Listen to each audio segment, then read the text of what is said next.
본문의 말씀을 가지고 교회는 무엇에 전력해야 하는가 라는 제목으로 4장 전체가 이 제목으로 하려고 합니다. 그래서 1, 2로 나눠서 그렇게 설교를 할 생각입니다. 지난주 설교를 잠시 좀 우리가 요약 한번 해볼까요? 지난주에 이제 교회가 어떤 곳이냐에 대해서 우리가 좀 살펴봤습니다. 그래서 바울은 이제 자신이 디모데전서를 쓰게 된 배경에 대해서 이제 설명을 하고 있습니다. 그래서 바울은 굉장히 에베소 교회를 방문하고 싶어 했다.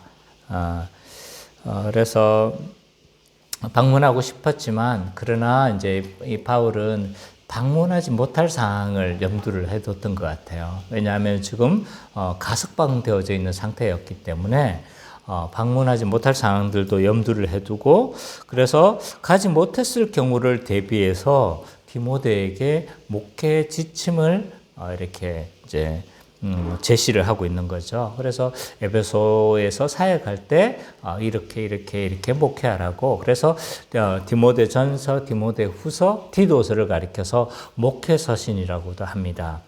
그래서 그 바울이 이제 디모데에게 어떻게 에베소에서 목회를 할 것인지에 대해서 지침을 그렇게 설명하고 있는 거죠. 그래서 왜 이 바울 사도는 이렇게 에베소 교회를 그렇게 가기를 열망하고 소망했는가? 물론 그 교회가 굉장히 중요한 위치이기도 하고 또 예정을 드린 교회이기도 하지만 그럼에도 불구하고 교회 자체의 중요성 때문이다 라고 그렇게 이야기를 했어요. 그러면 교회가 왜 그러면 그렇게 중요하냐라는 게 이제 뒤에 문맥에서 이야기를 하고 있습니다. 15절 이후에 이렇게 설명하고 있는데, 교회는 어떤 것이냐 했을 때 교회는 하나님의 집이다. 그래서 이 하나님의 집이라는 것은 이전에 직분을 설명하면서 이제 감독도 뭘 다스리기를 잘해야 된다고 했어요? 자기 집을 잘 다스리기를 해야 된다. 또 집사도요. 동일하게 하죠. 그죠? 자기 집을 잘 다스려야 된다라고 그렇게 말씀하는 거예요. 왜 자기 집을 잘 다스려야 되느냐? 자기 집을 잘 다스려야 어디도 잘 다스리는 거예요? 하나님의 집인 교회도 잘 다스리는 거죠. 그래서 하나님의 집이라는 것은 교회가 한 가족이고 한 가족으로서 모여져 있는 그 부분을 이제 강조하는 것이 하나님의 집이다라고 그렇게 이야기를 했습니다. 또 교회는 하나님의 교회이기도 하다라고 했어요. 이 하나님의 교회라는 것은 저쪽에서 뭐 장길자 그쪽이 아니고요. 이 하나님의 교회라는 것은 이제 이 구약의 하나님의 백성을 이제 이게 헬라어로 바꾸었을 때, 번역했었을 때 에클레시아다. 근데 이 에클레시아를 교회라고 바로 이야기를 하는 거죠. 그래서 교회와 하나님의 교회는 뭐다? 같다는 거예요. 같은 의미를 가지고 있다는 거예요. 그래서 하나님의 교회는 그럼 뭐냐? 하나님의 통치를 받는 백성들이다. 그래서 그 통치를 받으면서 하나님의 인도하심을 받으면서 복을 누리는 그 백성들이라, 그런 의미를 가지고 있는 거죠. 또 교회는 진리와 기둥과 터다라고 했습니다. 그래서 이 기둥과 터라는 것은 진리를 떠받치고 또 높이는 역할을 하는 것이 기둥과 터라고 했어요. 그러면 교회가 진리의 기둥과 터라는 것은 진리를 뭐 하는 곳이라는 거예요? 떠받치고 또 높이는 곳이 교회이기 때문에 교회는 교회의 진리가 맡겨진 거죠. 그래서 교회는 이 진리를 보존하고 또 전달하고 정진시키고 진리를 높이 들어서 세상 가운데 밝히 드러내는 곳이 교회라고 그렇게 이야기를 했습니다. 그러면 이제 그 후반부에 그럼 교회가 높이 들어야 할 진리들은 뭐냐라고 했었을 때 예수 그리스도에 대한 진리인데, 그럼 예수 그리스도에 대한 진리의 어떤 부분이냐라고 했었을 때 이제 예수 그리스도의 성육신과 죽으심과 부활하심과 성천하심과 보좌의 우편에 앉으심. 그게 이제 여기에 다 그대로 돼 있죠. 그죠? 우리 사도신경에서 고백했던 내용들이 그대로 다 있잖아요. 그래서 이런 진리들을 보존하고 높이고 또 전하고 세상에 드러나게 하는 곳이 교회라는 거예요. 그 뒤에 문맥을 이제 형성하고 있는 것이 사장인 거예요. 자, 오늘 사장 전반부를 통해서 교회는 무엇에 전력해야 하는가에 대해서 살펴보도록 하겠습니다. 이 바울은 거짓된 진리를 가르치는 자들이 많이 나타날 것이다. 이렇게 경고를 하고 있어요. 그것이 1절, 2절입니다. 우리 선미자매 한번 좀 읽어주세요. 그러나 성령이 밝히 말씀하시기를 후일에 어떤 사람들이 믿음에서 떠나 미혹하는 영과 귀신의 가르침을 따르기로 하셨으니 자기 양심이 화인을 맞아서 외식함으로 거짓말하는 자들이다. 자, 교회가 어떤 곳이라고 했어요? 진리를 보존하고 정진시키고 교회를 뭐 하는 곳이에요? 그 진리를 세상 가운데 높이 드러내는 곳이 그런 교회인데, 근데 어떤 자들이 나타날 거라는 거예요? 믿음에서 떠나는 자들이 나타난다는 거예요. 진리를 온전히 보존하지 못하도록 하는 자들이 나타난다는 거죠. 이들에 대해서 바울 사도는 경고를 하고 있는 겁니다. 그래서 믿음을 떠나게 하고 미혹하는 영과 귀신의 그 가르침을 따르게 하는 그러한 자들이 나타날 것에 대해서 경고하고 있습니다. 근데 이 비슷한 경고가 사도행전에도 그대로 하고 있다는 거예요. 그 같은 교회예요. 에베소 교회에 에베소 장로들에게 뭐 하고 있는 겁니까? 동일한 경고를 하고 있어요. 바울 사도가 에베소를 떠날 때 지금 염두를 이 이야기를 하고 있는 거죠. 한번 찾아봤으면 좋겠습니다. 사도행전 20장 29절 30절.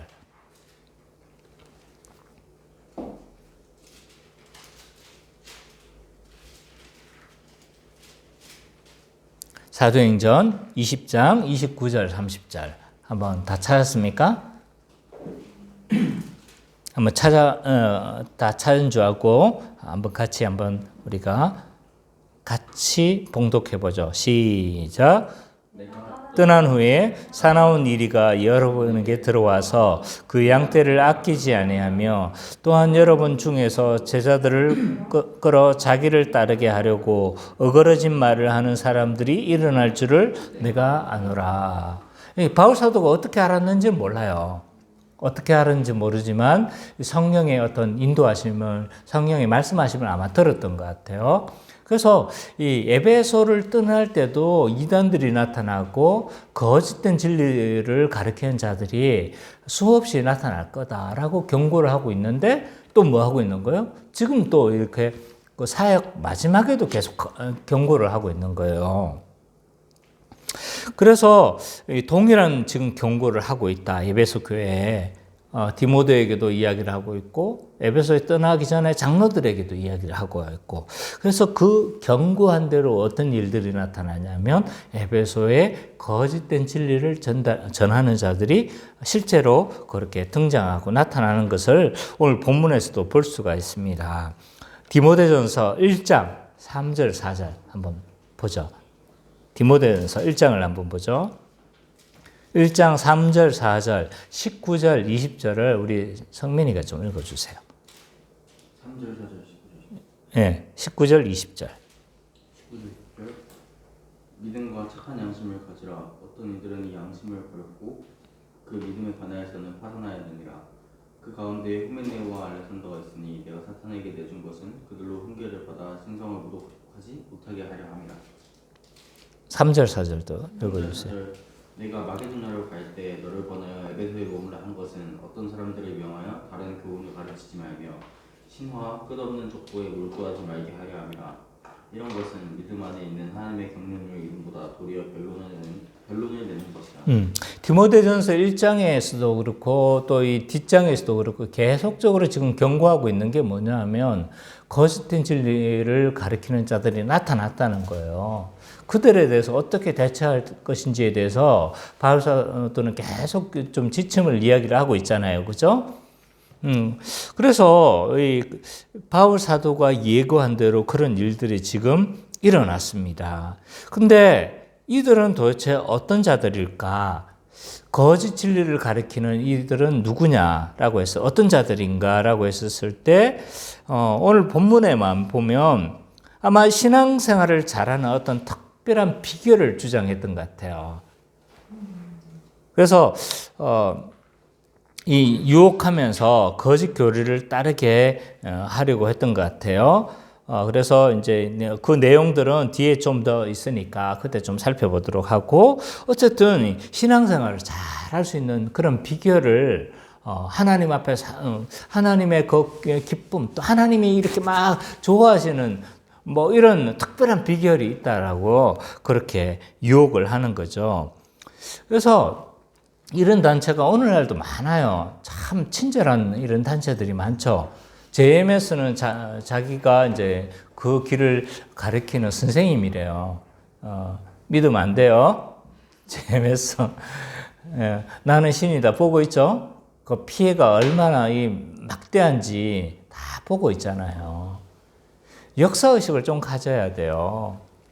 이런 주장을 해왔던 수많은 사람들이 있었습니다. 그래서 그 특별한 길을 주장하는 사람들은 이미 다 진리는 다 드러났어요. 진리는 드러났기 때문에 새로운 길을 주장하는 것은 다 뭐다? 가짜다. 그렇게 이해하시면 됩니다. 어떤 단체는요, 음원이 하나님이래요. 장길자가 이런 친절하게 이 길들을 막 알려준대요. 심지어 이 하나님과 같이 동등한 음원이 하나님이래요. 와, 나도 좀 얼굴 좀 봤으면 좋겠어. 뺨한테 탁 때리게 그냥. 네. 어떻게 그렇게 망발을 하냔 말이야. 어떻게 그렇게 망발을 해. 어떻게 지가 사람이지 무슨 지가 하나님이에요. 이런 주장을 하는 자들이 수없이 지금도 나타나고 있어요. 금요일 날 우리 선미자매한테는 제가 이야기를 했는데, 선미자매하고 우리 아내한테는 이야기를 했는데, 금요일 날 이제 제가 성경 공부를 하려고 이렇게 이제 교리를 예습을 하고 있었는데, 어떤 한 사람이 막 아주 웃으면서 세근세근하고 들어오는 거예요. 그래가지고 딱 앉으면서 막 같이 막 이야기를 하다가 여기 교회예요? 이렇게 묻는 거예요. 교회라고 그렇게 이야기를 했죠. 그러면서 이제 주보를 보는 거예요. 그래서 주보를 보면서 막 진짜 교회에 관심 있는 척 하더라고요. 그래서 아니 얼마나 제가 막 가슴이 두근두근 했겠어요.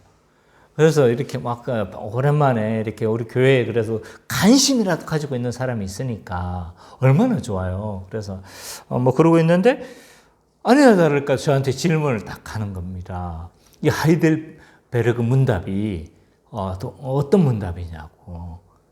그래서 이제 친절하게 제가 설명을 했죠. 이 하이델베르그 문답은 개혁파 문답 중에서 대표적인 문답이다. 그래서 칼빈주의를 표방하는 이런 여러 문답들이 있는데, 소요리 문답, 데요리 문답, 하이델베르그 문답, 도르트 신조, 이런 웨스트민스터 신앙고백에서 여러 가지가 있는데, 그 중에 이제 대표적인 것 중에 하나다. 라고 이야기를 했어요. 그리고 심지어 이 문답은 생겨나게 된 배경까지 설명했죠. 네, 이제 독일 그 영주에 의해서 이제 이렇게 생겨나게 된 그 배경까지도 설명하면서 이렇게 하니까 이분이 좀 다르게 생각한 거예요. 혹시 어디 좀 공부를 좀 많이 하셨어요? 그래. 예, 나름 했습니다. 그러고 있었는데, 죄송해요. 어쨌든, 그러고 있었는데, 막 이거 묻는 거예요. 그래, 나는 신이 나서 막 대답을 했어요. 그래서 대답을 하면서 막 이러고 있었는데, 아니나 다를까. 이렇게 친절하고 이렇게 자세하게 물을 리가 없는데 이상하다 생각하고 있었는데, 아니나 다를까 신천지래요. 자기가.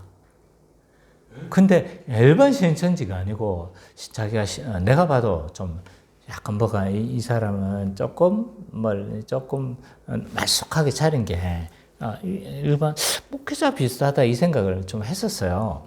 아니나 다를까 신천지 강사래요, 강사.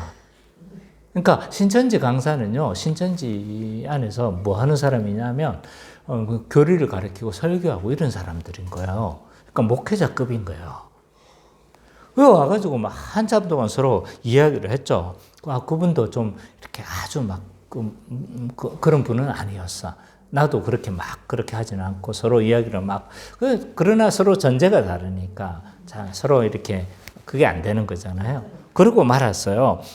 그분도 얼마나 신이 나서 막 나한테 설득하려고 미혹하려고 막 자기가 얼마 전에 저기들이 10만 명을 수료했다고 막 그렇게 자랑으로 그렇게 이야기를 하고 자기가 신앙생활 옛날부터 했지만 자기가 지금 참 자유를 누리고 있다고 이렇게 이야기를 하면서 막 간정 형식으로 나한테 이야기를 하는 거예요.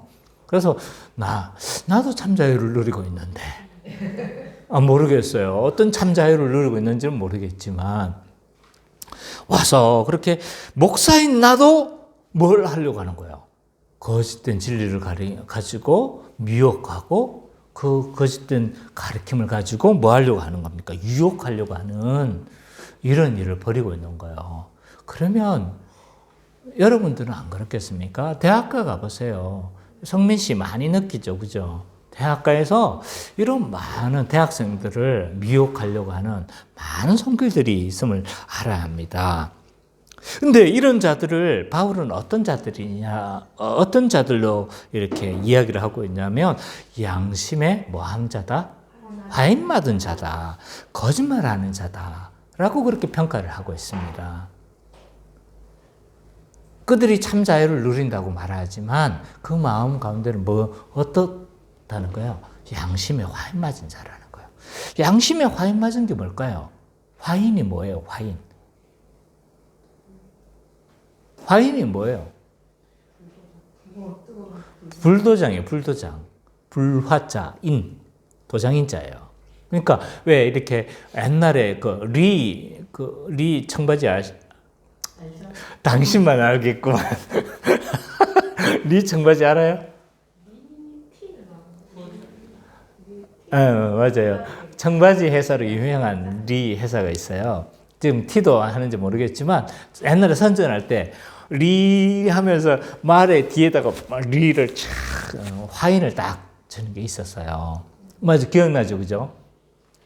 그래서 왜 그러냐면 옛날에 그 청바지가 누가 입던 겁니까? 뭐 카우보이들이 많이 입었잖아요.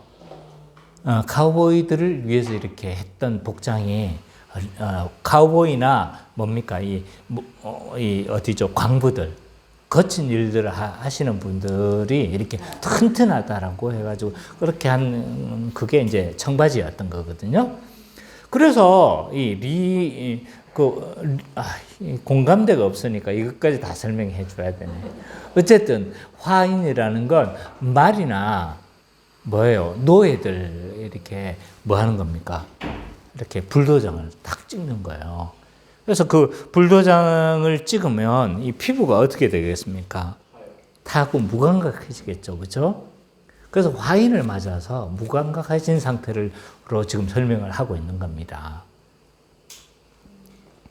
그래서 이 화인을 맞아서 제대로 피부가 감각 기능을 하지 못하는 것처럼 양심의 화인이 맞은 거예요.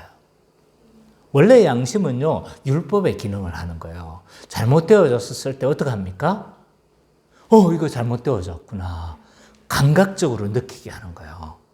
그래서 마음에 새겨진 율법이라고 하는 것이 양심인 거예요. 그래서 뭐가 잘못하면, 우리가 크게 잘못하면 어떡합니까? 두근두근 하면서 막 죄책감을 느끼잖아요. 그 양심이 작동하는 거예요.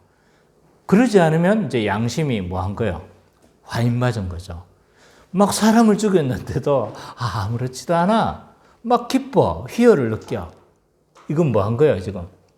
양심의 화인을 맞은 거죠. 그래서 이들이 양심의 화인을 맞아서 이 하나님의 말씀에도 진리도 버려버리고 양심이 마비되어져서 지금 분별을 못한다는 거예요. 이런 상태에 있는 자들이다라고 바울 사도는 그렇게 경고를 하고 있습니다. 자, 따라서 오늘날도 이 교회는 거짓 선지자들이 많이 일어날 것에 대해서 알고 있어야 돼요. 그 당시만 거짓 선지자들이 있는 것이 아니고 오늘날에도 거짓 선지자들은 뭐 한다? 일어난다. 그래서 거짓 선지자들은 뭐 하는 거예요? 거짓 가르침을 자꾸 이야기를 하는 거예요. 성경의 가르침과 다른 가르침들을 자꾸 가르치고 심지어 성경과 배치되어지는 가르침을 말을 하고 심지어는 그리스도의 구원에서 떨어지게 하는 이단을 만들어서 거짓된 가르침. 오늘날 그렇게 주장하는 자들 많죠? 누가 있습니까? 저기 신천 신지를 주장하는 그 사람도 있고, 그죠?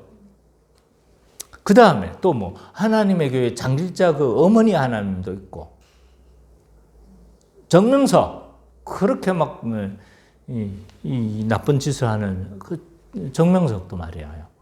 그렇게 이렇게 거짓 선지자들이 있다는 것을 우리는 잘 알아야 되는 거죠. 그래서 이 한국 교회는요, 마치 이 이단들의 놀이터다. 진짜 이단들의 놀이터와 같이 거짓된 가르침들이 지금 난무하고 있는 것 같아요.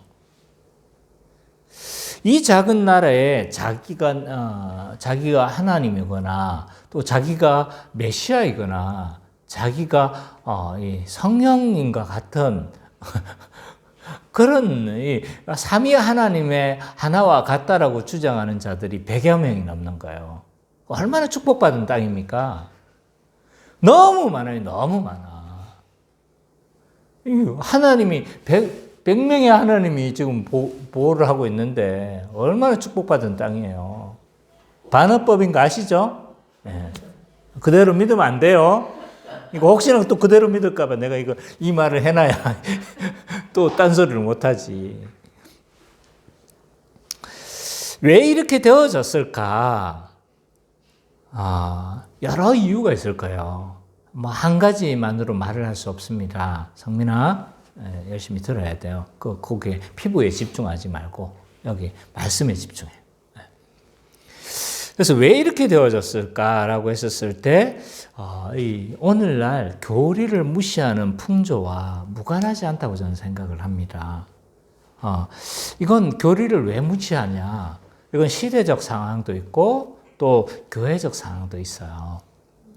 그래서 시대가 지금 이 교리를 가르치면 되게 싫어해요. 왜냐하면 시대가 감각적인 시대예요. 뭐 이렇게 이성을 자극하는 시대는 이미 지났어요. 그러니까 굉장히 뭔가 감각을 추구하는 거죠. 그래서 이 자동차는 제로 빼기 단 5초도밖에 안 됩니다라고 이렇게 광고하는 게 없어요. 그런 거 봤습니까? 제로 빼기 뭐예요? 예. 100km를 내는데 순간적으로 몇 초 걸리는 거야. 그걸 제로 빼기라고 하거든요. 그러니까 그렇게 자동차의 성능을 막 광고하는 시대는 지났어요.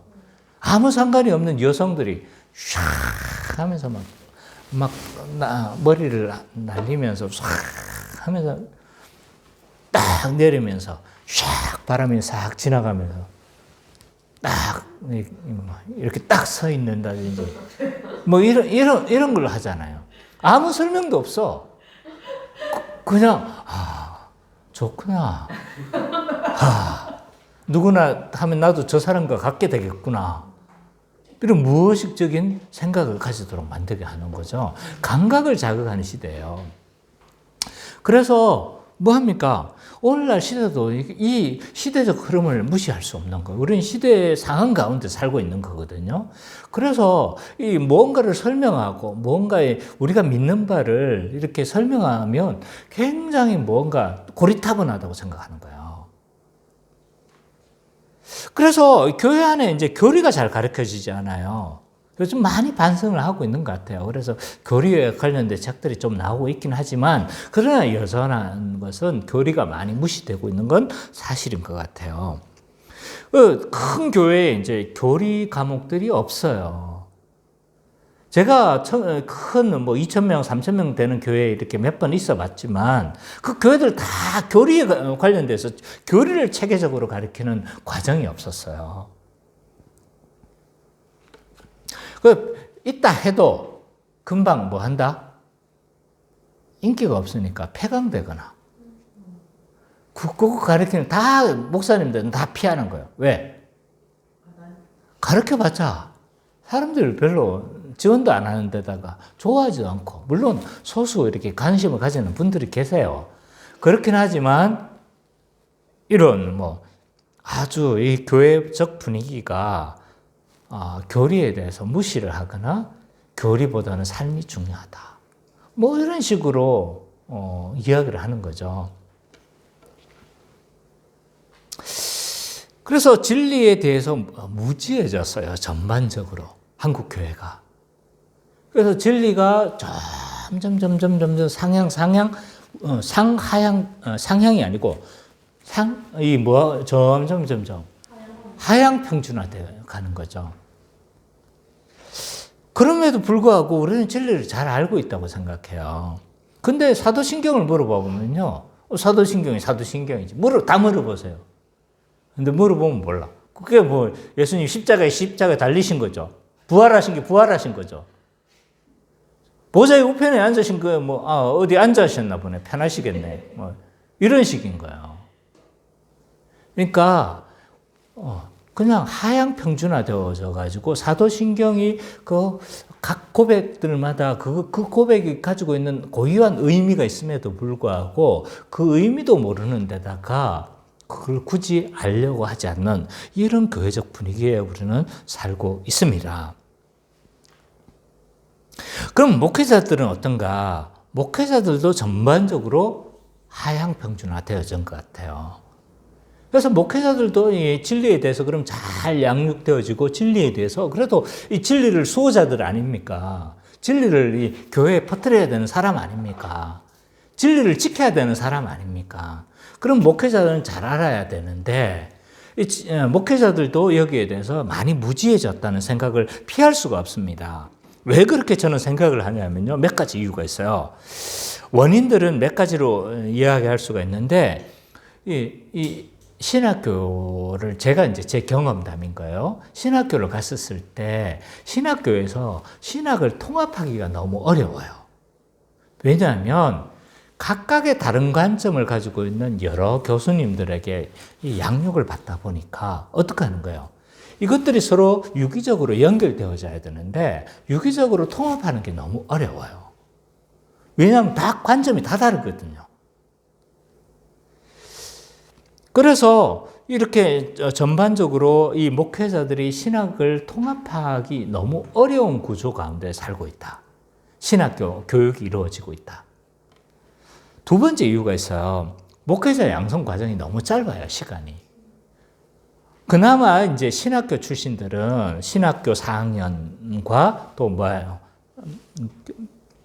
대학원 3학년을 이렇게 할 수가 있는데, 근데 이제 일반 대학 출신들은 바로 일반대 졸업해서 신대원 3년밖에 없는 거예요. 그 3년 과정 가운데 이 안에 교육도 부실한 데다가 그 3년 동안 과연 통합을 이루어낼 수 있을까라는 생각이 저에게 있는 겁니다. 그래서 너무 짧다는 거예요. 여기에다가 군소교단이 여기에 완전히 개입을 하고 있어요. 군소교단은 단 1년도 채 안 돼서 목회자를 양성해가지고 배출해냅니다. 얼마나 이게 정말 이게 얼마나 이렇게 열심히 공부하면 1년 내에 그렇게 완성을 했을까요? 그 방법을 저는 좀 배우고 싶어요. 도무지 불가능한 일이 거기에서 이루어지고 있으니까.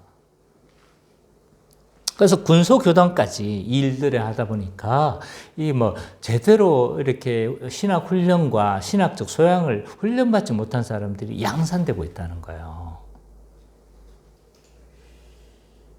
그래서 이런 일반적 과정도 참 문제인데 그나마 마련되어져 있는 이 과정도 좀 문제가 많다는 생각을 가지고 있는데 군소교단은 이러한 것을 더 어렵게 만드는 거죠. 그리고 이 교회적 분위기도 한몫하고 있어요. 목회자가 이렇게 막 목회자의 가장 기본적 소양이 뭡니까? 진리에 대해서 온전히 체계적으로 잘 통합해서, 그래서 이걸 잘 전달할 수 있는 자가 목회자의 기본적 자격 아닙니까? 근데 이제 이걸 요구하지가 않는 거예요, 교회에서. 교회에서 요구하는 건 뭡니까? 어떻게 해서든 부흥을 시켜라. 숫자를 지금 100명밖에 안 되는데 300명 부흥시켜야 되는 거예요. 그러면 목회자들은 교리에 관심을 가지겠습니까? 어떻게 해서든 인간적인 방법을 동원하든 뭘 하든 교회를 부흥해야 된다는 생각들 때문에 뭘 하지 않습니까? 이런 기본적으로 중요한 시간에 투자하지 않고 뭐에 더 투자를 하는 겁니까? 급한 일에 먼저 투자하는 거예요. 그래서 목회자들도 교리에 관심을 가지고 있을 수 있으나, 그런데 그냥 현실적인 압박들 때문에 이렇게 뭘 하지 못하는 겁니까? 교리에 대해서 충분한 시간을 투자하지 못하는 거죠. 그래서 이런 여러 가지 상황들 가운데서 목회자가 신학적 체계를 갖추는 일은 굉장히 어려울 뿐만 아니라 어려운 구조 가운데 살아가 있고, 또 이것이 또 본인이 좀 문제의식을 가지고 이 일들에 대해서 본인이 이렇게 이 체계를 통합을 해내야 되는데, 졸업하고 난 이후에 그럼에도 불구하고 현실적인 문제들 때문에 통합해내기도 굉장히 어려운 상황 가운데 처해 있다는 거죠. 이런 상황 가운데서 과연 이 거짓된 가르침과 잘못된 진리들을 분별해낼 수 있는 소양들을 교회는 준비되어졌는가? 그리고 목회자는 준비되어져 있는가? 여기에 대해서 깊이 생각해 봐야 합니다. 바울 사도는요, 이런 거짓된 가르침이 헛된 것이고 경건에 아무런 유익이 없다라고 그렇게 3절에서 5절까지 말을 하고 있습니다. 우리 은찬이가 읽어주세요. 3절, 5절. 3절. 혼인을 금하고 어떤 음식은 먹지 말라고 할 터이나 음식은 하나님이 지으신 바니 믿는 자들과 진리를 아는 자들이 감사함을 받는 것이니라. 하나님께서 지으신 모든 것이 선함에 감사함으로 받으면 버릴 것이 없나니 하나님의 말씀과 기르고 거룩하게 하였느니라. 그렇죠. 아마 경건에 아주 또 다른 길, 아주 유익한 길을 제시한 게 뭔 것 같아요, 지금. 어떤 음식을 금한 거예요. 결혼도 하지 말라는 거예요. 혼인을 금하고 어떤 음식물은 먹지 말라고 그렇게 주장을 했던 것 같아요. 오늘날로 봐서는 이게 되게 좀 이상하잖아요, 주장이. 그죠? 근데 이 당시에 만연해 있던 사상들이에요. 이 당시에 만연해 있던 사상이 뭐냐 하면 플라톤의 이원론이에요. 플라톤의 이원론이 이 종교에 영향을 미치게 됐는데, 그 종교에 영향을 미친 게 뭐냐면 영지주의예요. 영지주의. 그래서 영적인 것은 선하고 이데아 세계, 이것은 선하고, 물질적인 세계, 이원론이 그런 거잖아요. 그죠? 그래서 물질 세계는 아주 좀 영적인 세계는 아주 선한 거지만, 물질 세계 현상계로 올수록 뭐 하다는 거예요? 악하고 저급한 상태로 나아간다는 거예요. 그래서 이데아의 세상에서 발출해 나가는 거예요. 점점 저급한 세계로 이렇게 발출되어지는 거죠. 이게 이제 이데아 사상인데, 근데 이게 이제 그 당시를 지배하고 있었던 지배적 사상인 거예요. 그래서 영지주의가 이런 생각을 가지고 있었던 거예요. 그래서 영적인 것은 선하고 육체적인 것은 악하다고 보는 거예요. 그래서 이 영지주의자들은 뭘 거부합니까? 예수님의 성육신을 부정해요. 왜? 육신을 입을 리가 없다. 하나님이 어떻게 육신을 입어? 그래서 예수님은 나타난 게 육신을 입지 않았다. 그럼 어떻게 오셨냐? 분명히 역사적으로 오셨는데 가현설이다. 가짜로 그냥 이게 뭐예요? 홀로그램처럼 그냥 가짜로 이렇게 육체를 입은 게 아니라고 그렇게 주장을 하는 거예요. 그래서 이 영지주의자들은 이제 크게 두 가지로 빠져요. 하나는 뭐냐면 금욕주의와 하나는 쾌락주의로 빠져요. 그래서 이렇게 이 이원론의 영향을 받은 헬라 철학자들이 누구냐면 에피쿠로스 학파와 스토아 학파들인 거예요. 하나는 뭐 합니까? 하나는 굉장히 금욕주의를 추구하죠. 그죠? 하나는 쾌락주의를 추구해요. 왜 그러냐면 이거 이원론에서 다 발생하는 거예요. 그래서 이것도 영지주의에 영향을 끼치는 거죠. 왜 쾌락주의에 빠집니까? 이 영적 지식을 알게 되어졌으니까 이 물질적인 것이 더 이상 나를 뭐 하지 못한다? 더럽히지 못한다고 생각하는 거예요. 영적 지식이 나는 있기 때문에. 이게 영적 지식, 이원론과 조금 다른 부분이에요. 영적 지식이 있기 때문에. 그래서 이 영적 지식이 있기 때문에 이 물질적인 것들이 나를 더 이상 괴롭히지 못한다고 보는 거예요. 금욕주의는 왜 생기는 거예요? 그러니까 영적인 세계들을 추구하다 보니까 이런 물질 현상계들에 대해서 무시를 하는 거죠. 그래서 수행만 하고 고행을 막 하는 거예요. 그래서 뭘 합니까? 좀 더 이렇게 이데아의 세계를 추구하려고 하는 거죠. 이런 이원론의 영향을 받은 영지주의가 침투한 거예요. 그래서 뭘 하는 겁니까? 금욕주의적 주장을 하고 있는 거예요. 지금 결혼하지 말라. 결혼을 뭘로 보는 겁니까? 아주 육적 행위로 보는 거예요. 결혼을 금하고 어떤 음식도 금한 겁니다. 근데 이 어떤 음식을 왜 금했냐라고 했었을 때 뭐가 지금 또 플러스 되어 있는 거예요. 여기에다가 안 그래도 이게 잡탕인데 또 하나 잡탕되어 있는 게 뭐냐면 유대 율법주의가 지금 잡탕이 되어 있진 짬뽕이 되어 있는 거예요. 그래서 율법에서 금한 여러 음식들이 있잖아요. 예를 들어서 비늘이 없는 음식, 장어 이런 거 먹으면 안 되는 거예요. 그래서 어떤 음식을 금했던 거예요. 금욕주의에다가 그럼 어떤 음식 먹지 말아야 되냐? 다 가리는 거예요. 이거 먹으면 안 된다. 마치 스님들이 뭘 먹지 않는 거예요? 고기를 먹지 않는 것과 많이 고기 먹는다고 하시다면 모르겠어요. 그건 내가 본 바가 아니니까. 어쨌든 이런 거죠. 이런 잡탕들이 뭐 하고 있는 겁니까 지금? 그래서 이런 금욕주의적인 주장을 하면서 이 영적 어떤 특별한 영적 상태를 도달하려고 했던 것 같아요. 근데 바울 사도는 이게 뭐하다? 아주 무익한 거라고 이야기를 하는 거죠. 이것은 성경의 가르침이 아닌 거예요. 왜? 성경의 가르침은 그렇지가 않기 때문이에요. 그래서 이 뒤편에 가가지고 왜 이게 성경의 가르침과 위배가 되는지를 쭉 뒤편에 설명하고 있죠. 그게 왜 잘못됐다고 이야기를 하고 있습니까? 혼인제도, 그리고 모든 음식은 다 하나님이 지으신 것이기 때문에 뭐 하다는 거예요? 선하다는 거예요. 이 혼인제도는 누가 만드셨어요? 그러니까 가정을 만드셨잖아요, 하나님이. 성경의 가치와 이배되는 거예요. 성경을 모르면요, 복음을 모르면 그런 게 그냥 혹 하는 거예요. 그렇지. 좀 금욕해야지. 함부로 그렇게 막 하면 되나? 이런 생각을 하는 거죠. 하나님이 지으신 것이기 때문에 선하다. 그래서 하나님이 심지어 그거 다 만드시고 나서 심히 뭐 했다는 거예요? 좋았더라. 하나님이 긍정하고 있는데 지금 사람들이 뭐 하고 있는 겁니까?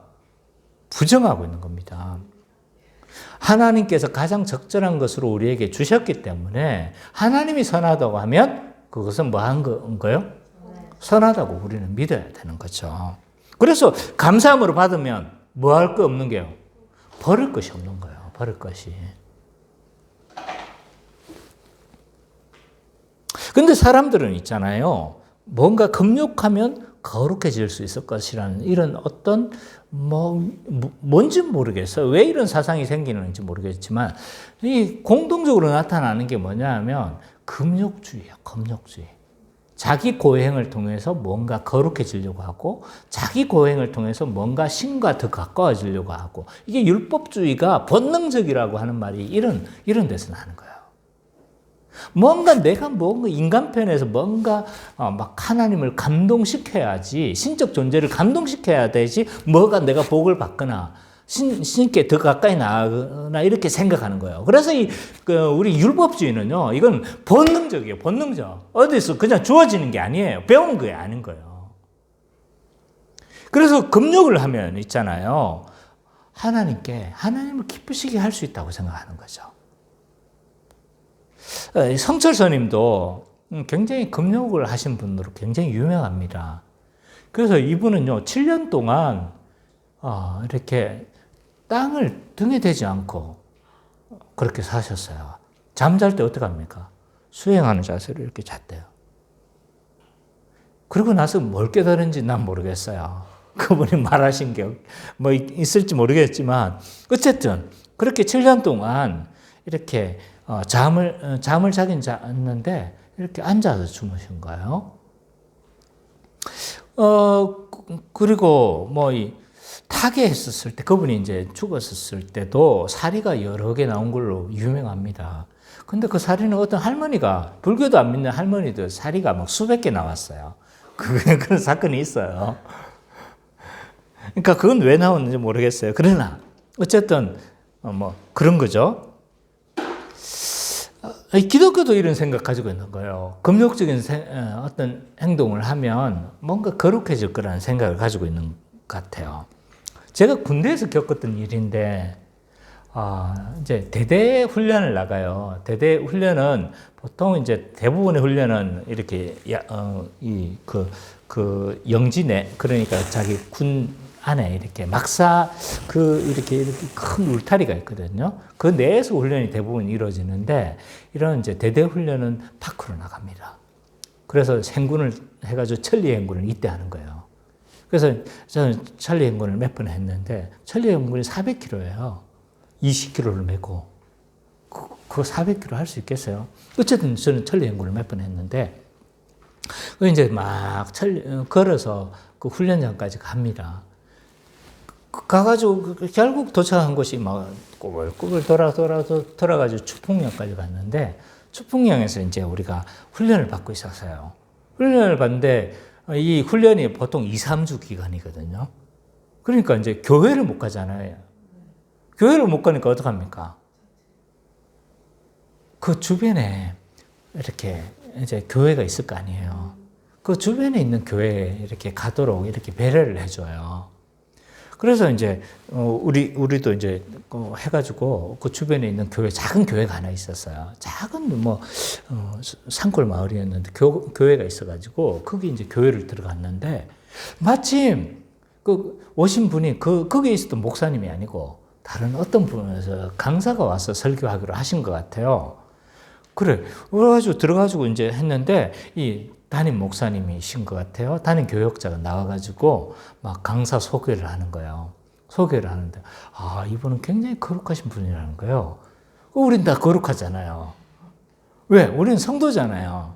그리스도의 의를 받은 사람이잖아요. 다 거룩하잖아요. 거룩하신 분이래. 난 그때 잘 몰랐지. 왜 거룩한가? 이렇게 딱 이러고 있었는데, 보통 거룩하다는 말은 그런 의미로 쓰이는 게 아니잖아요. 왜 거룩한가 이야기를 하는 거예요. 이분이 장가도 안 가고 30년 동안 동굴에서 기도만 하신 분이라는 거예요. 그러게요. 곰도 아니고 곰이. 그게 진짜인지 가짜인지는 몰라요. 어쨌든 동굴에서 기도만 하셨던 분이래. 그때 난 그게 분별할 능력이 없었어요. 그래서 그분이 오셔가지고 막 그런데 그분이 무슨 말을 했는지 난 모르겠어요. 그때 뭘 하긴 했는데 설교 같은 걸 하긴 한 것 같은데 그렇게 썩 좋았던 인상도 없었어요. 그래, 지금 내가 설교하면서 그게 딱 생각이 나는 거야. 봐요, 이 목사라는 분도 그렇게 금욕을 하고 결혼도 안 하고 그렇게 한 게 뭐하다고 생각하는 거예요? 거룩하다고 생각했던 거예요. 우리 안에도 이런 생각이 있는 거예요. 금욕을 하면 뭔가 하나님과 더 가까워질 거라는 생각. 이런 율법주의적인 생각이 우리에게도 있어요. 물론 성경에서도요, 정결법을 통해서 어떤 음식은 금하라고 이야기를, 지금은 아니지만 구약시대에 금하라고 그렇게 이야기를 했잖아요. 그럼 그 음식이 부정해서 그럴까요? 아닌 거예요. 하나님의 목적이 있었던 거, 구속 경영 가운데 목적이 있었던 거예요. 그건 뭡니까? 하나님 앞에서 온전히 하나님의 백성은 구별되어지고 거룩해야 된다는 걸 가르치기 위한 거예요. 그래서 우리는 거룩한 그리스도의 의로 말미암아 다 거룩한 존재가 됐잖아요. 모든 율법을 그리스도께서 성취하셨잖아요. 그렇기 때문에 우리는 지금 뭐 하지 않습니까? 구약에 금했던 음식은 이제 아무런 소용이 없, 다 이미 다 가르쳤고 다 그리스도를 통해서 우리는 다 의로워졌기 때문에 그게 이제 소용이 없는 거예요. 아무런 유효하지가 않는 겁니다. 그래서 그렇지만 그 어떤 음식을 통해서 그렇게 거룩해지거나 그런 게 아닌 거죠. 거룩해지는 방법은 뭐라고 5절에 이야기를 하고 있습니까? 말씀과 기도로 오직 거룩해진다라고 말을 하고 있어요. 왜 말씀과 기도로 우리는 거룩해지는 겁니까? 금욕으로 하지 않고? 금욕으로 거룩해지면 나는 여기서 맨날 기도만 이렇게 뭐 안에서 막 이런 뭐 어떻게 해야 되는지 모르겠지만 그래야 되잖아요. 선미자매, 내가 여기서 막 기도하고 막 계속 기도하고 있으면 거룩해 보이지 않겠어요, 그죠? 근데 거룩해지는 건 뭘로 거룩해진대요? 말씀과 기도로 거룩해진대요. 우리가 참되게 경건해지고 참되게 거룩해지는 방식은요, 복음에서 나오는 거예요. 복음에서 나오는 교훈으로 우리가 거룩해지는 겁니다. 예수 십자가 복음을 들을 때 뭐 하는 거예요? 우리의 마음이 새롭게 되어지는 거예요. 새 창조가 일어나는 거예요. 새 창조가. 그래서 말씀을 잘 들어야 되는 이유가 거기에 있는 거예요. 말씀을 잘 들어서 우리의 영혼이 새 창조가 일어나야 되는 거예요. 이 피부를 만져가지고 새 창조가 일어나는 게 아닙니다. 말씀을 들을 때 우리의 영혼이 새 창조가 일어나는 겁니다.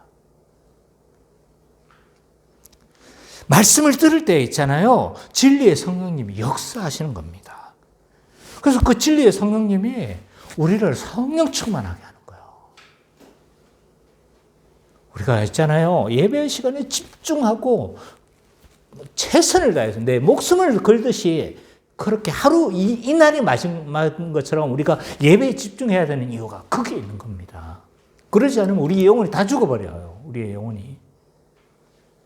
내가 딴 거는 다 참아도 예배 시간에 뭐 다른 짓 하는 건 정말 못 참겠어요.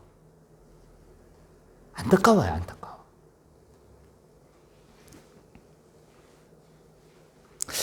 이렇게 새로워진 마음에서 청결한 양심이 나오는 거고 또 선한 양심으로 행동하게 되는 겁니다. 우리는 복음을 알기 때문에 그 사랑을 알기 때문에 뭐 하는 거예요? 하나님의 사랑을 알기 때문에 뭐 하는 겁니까? 이웃을 사랑하고 이웃을 내 몸과 같이 여기는 거예요. 우리는 복음을 알기 때문에 하나님이 얼마나 죄를 싫어하시고 그걸 알기 때문에 우리가 그 거룩하심을 알기 때문에 죄를 멀리하려고 그렇게 막 투쟁을 하는 겁니다. 다 어디서 나오냐면요. 복음에서 나오는 거. 복음. 진리에서 나오는 거예요. 진리에서. 우리가 진리를 모르면요. 암만 내가 의지를 가지고 있다 할지라도 거룩해질 수가 없는 겁니다. 물론 이 진리를 가지고 거룩할 때 뭐 하는 거죠? 우리가 거룩해지는 거죠. 신비적으로 그렇게 거룩해지는 것이 아니라 거기서 다 나오는 거예요. 거기서 복음에서 참된 복음에서. 이건 다음 주에 좀 더 자세히 한번 하도록 하겠습니다. 그래서 교회는 진리의 기둥과 틀어서 뭐 하는 거예요? 지금 거짓된 교사의 거짓 가르침에 대해서 지켜내야 되는데 전력을 다해야 된다는 거예요.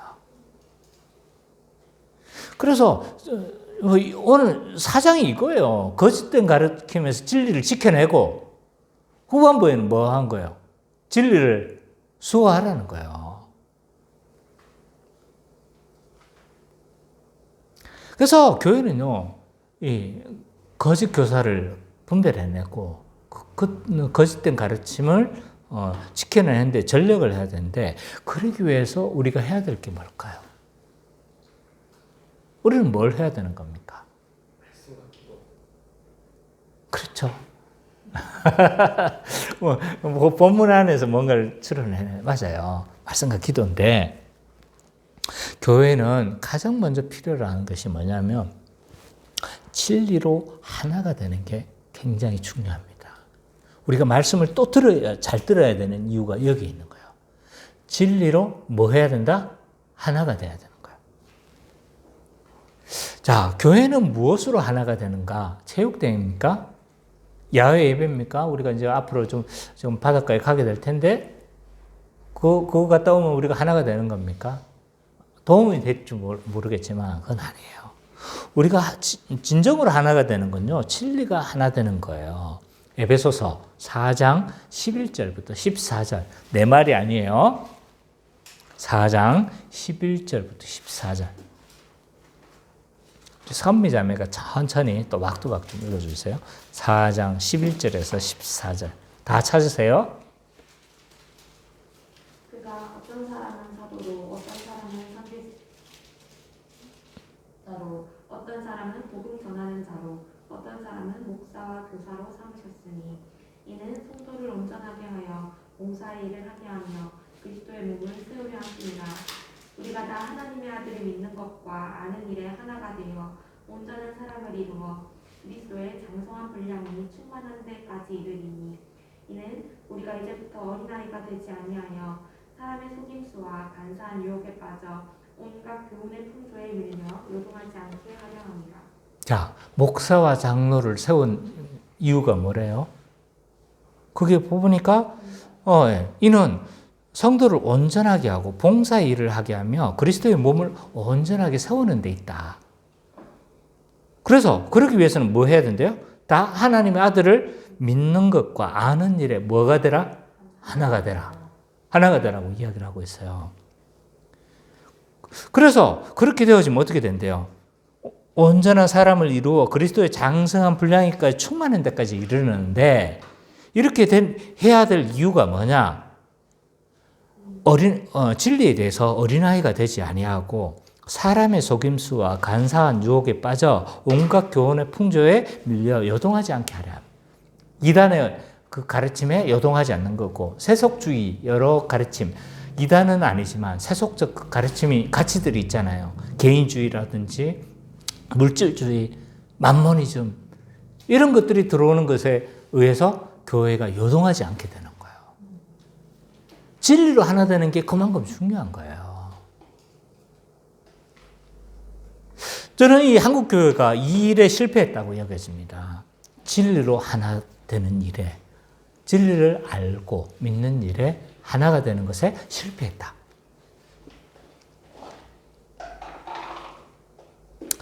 이 일들을 위해서는요, 몇 가지가 필요한데, 진리로 하나 돼야 되는 일들이 왜 실패했느냐라고 했었을 때, 노예가 제대로 기능을 못하고 있다는 거예요. 노예가 왜 이것과 상관이 되냐 하면, 노예는요, 진리의 일치를 하는 기관인 거예요. 그래서 목회자들을 이렇게 추천하고, 목회자를 이렇게 세우는데, 이 목회자들을 재교육하는 데가 어딘 거예요? 노예인 거예요, 노예. 그래서 진리의 일치성을 만드는 곳이 노예입니다. 근데 이 기능을 하는데 좀 제가 보기엔 실패했어요. 뭐 다른 의견을 가질 수 있다는 것 저 인정합니다. 그러나 제가 봤을 때 이 일들에 저는 좀 실패했다고 보는 거죠. 말이 조심스럽긴 하지만. 그 다음에 또 교회 안이라도 진리의 일치가 이루어져야 되잖아요. 그죠? 근데 왜 이게 실패했냐면, 일단 각 교회들마다 진리의 일치성을 가져야 될 필요성을 별로 못 느끼는 거예요. 왜 못 느끼냐면, 기본적으로 가지고 있는 진리에 그게 없어. 진리를 알아야 무슨 진리를 이렇게 뭐 일치를 하든지 뭐 말든지 하지. 다 진리가 없는데 뭐.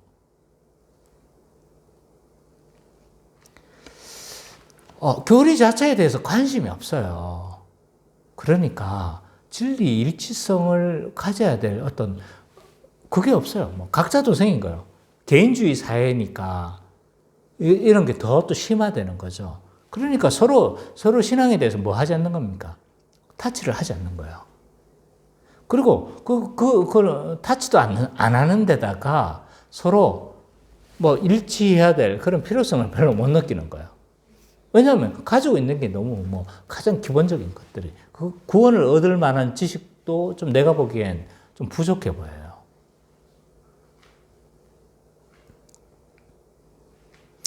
거기다가 양육에 열심히 있는 교회가 있을 수 있어요.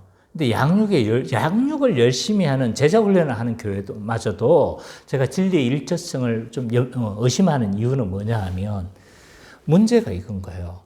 이게 제자 훈련이라는 건 구조적 한계성을 가지고 있어요. 뭐냐 하면 반응을 하는 사람들을 그러니까 좀 뭐라고 해야 됩니까? 열심히 있는 사람들을 데리고 이들을 중심으로 해서 제자 훈련을 해서 이 사람들을 통해서 교회를 움직이는 거죠. 그러니까 구조적인 모순이 있는 거예요. 이 사람들은 진리 일치성을 가지고 있을지 모르나 대부분의 80%, 60%의 사람들이 뭐하다? 진리 일치를 지금 가지지를 못하는 거죠. 그나마 또 리더급들도 과연 진리 일치를 이뤘을까에 대한 부분도 의심스러운 거예요. 그래서 이런 양육을 열심히 하는 교회라 할지라도 진리의 일치성을 가지는데 굉장히 어려운 구조다. 거기에다가 이 성장주의 논리로 말미암아 다양한 불건전 신학들이 용인되고 있어요. 성장이 우선이에요, 성장이. 그러다 보니까 웬만큼 신학의 신천지 같은 주장을 하지 않는 한 뭐 하는 거예요? 서로 용인하는 거예요. 그래서 어떤 사람은 교회 안에 나는 뭘 봤다. 맨날 봤대요, 이 사람은. 성경은 안 읽는 것 같은데 맨날 봤대요. 봤다고 그렇게 말하는 사람은 있고. 또 어떤 사람은 말씀 중심적으로 하는 장로교적인 색깔을 가지고 있는 사람이 있고. 어떤 사람은 맨날 한 달에 한 번 정도는 기도원에 가서 푸닥거리를 해줘야 그 신앙생활이 시원한 사람들이 있어요. 기도원파들이 있죠. 그러니까 다양한 사람들이 하고 있으니까 진리 일치성이 이루어지기가 굉장히 어려운 겁니다. 그래서 대동단결되어 있어요. 그 대동단결은 뭐한 거예요? 성장인 거예요. 그래서 웬만큼 신학이 이상해도 용인해버리는 겁니다.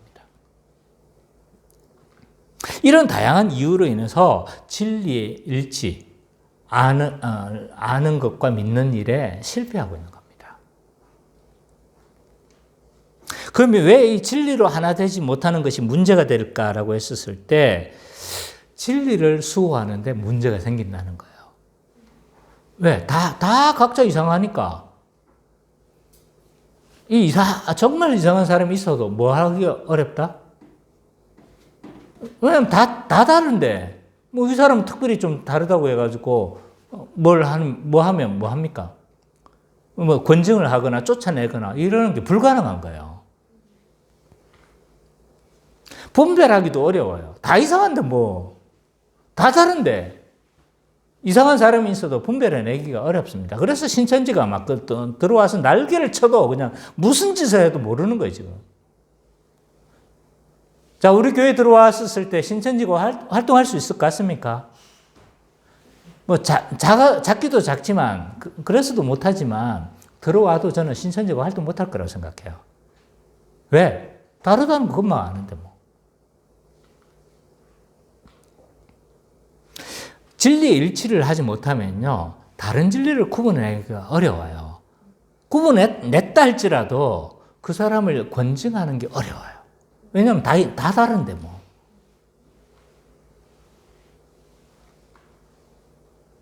그리고 이 진리 일치성을 가지지 않으면요, 교회는 분쟁하기가 쉽습니다. 왜냐하면 믿는 바가 다 다른 거예요.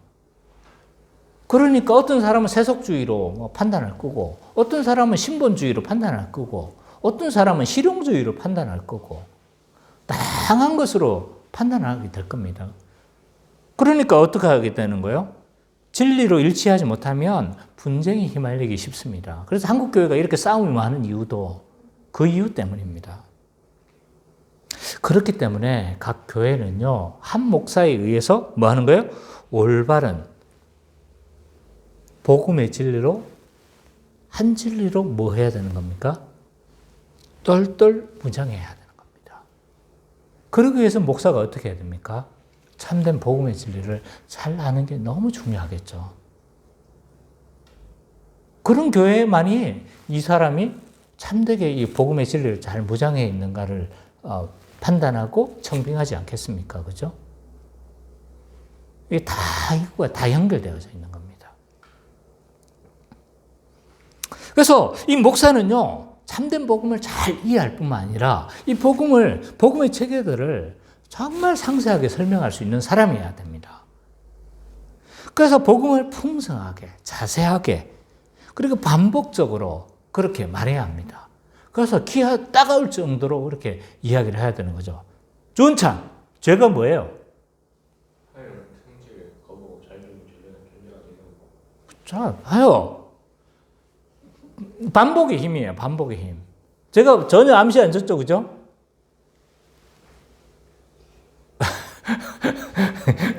겁을 내 지금 물을까봐. 어쨌든 그러니까 이런 대답이 나와야 되는 거예요. 계속적으로 반복적으로 이야기를 해줘야 돼요. 그래서 같은 진리로 무장할 수 있도록, 그리고 또 같은 성도끼리 서로 권면하면서 서로 제대로 알고 있는지, 서로 뭐 해야 되는 겁니까? 같은 진리를 지금 공유하고 있는지 계속적으로 우리는 살펴봐야 되는 겁니다. 빠졌으면 어떡하라는 거예요? 꼭 들어야 되는 거예요. 끝까지 안 들었죠? 다 들었어요? 그럼 내가 물어봐도 될까요? 옛날에 그 베트남 갔다 와서 들으라는 거. 듣긴 들었습니다. 그래요. 들었다고 하니까 내가 할 말이 없는데, 들었을까 생각했는데 모르겠어요. 그래서 뭐가 빠지게 되면 다 듣고, 그래서 진리의 일치성을 위해서 우리는 힘써야 됩니다. 그래서 혹 내가 개인적으로는 이 진리의 일치성을 위해서도 양육에 참여하는데 꼭 빠지지 말고, 빠지게 되어지면 꼭 녹음한 걸 듣는다든지, 그렇게 해서 우리가 진리로 일치하는 것이 굉장히 중요합니다. 그래서 이 진리로 하나가 되면요, 다른 진리를 분별하는 거예요. 그리고 그 헛된 가르침에서 다른 사람이 혹 빠졌다 할지라도 우리는 일치 단계에서 그 사람을 꺼내올 수가 있는 거죠. 그래서 오늘 본문의 말씀처럼 교회는 어떤 일에 힘써야 되는가? 복음의 일치 단결, 복음으로 복음 그리스도에 대해서 아는 것과 믿는 것에 대해서 하나가 되어서 다른 진리를 분별해내고, 또 다른 진리에 빠져 있는 사람들이 있다라면 또 그렇게 나가지 못하도록 그렇게 지켜내는데 우리가 전력하는 우리 기쁨의 교회 모든 성도님 되시기를 간절히 축원합니다.